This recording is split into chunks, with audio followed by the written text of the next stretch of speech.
Good morning.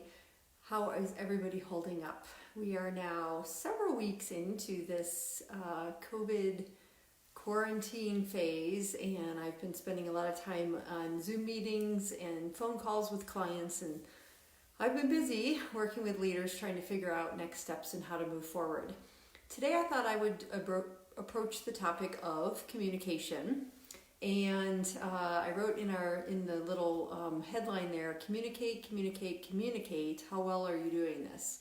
And what I have found through the years in all of the work I've done mediating and working with lots of conflict, the root of all the communication, the root of all the issues is communication.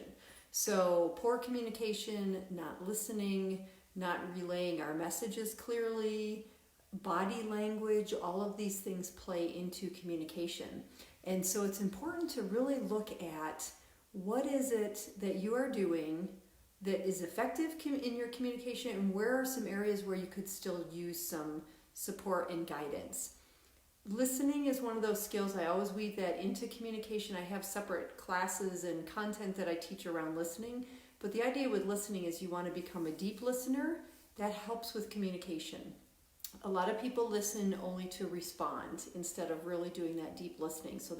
So as you're journaling about communication today, I want you to look at both what you say, how you say, and your body language, along with the other side, which is the listening. And I always say, we have 2 ears and 1 mouth, so we should be doing twice as much listening as speaking. And it's amazing the stuff that you can hear when you're not talking.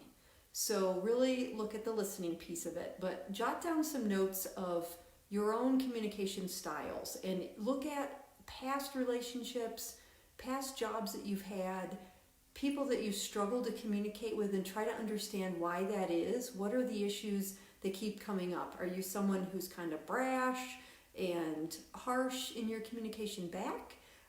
Do you avoid the emotional component, and maybe the other person has some of that and you're not addressing that at all, so you just kind of brush that off?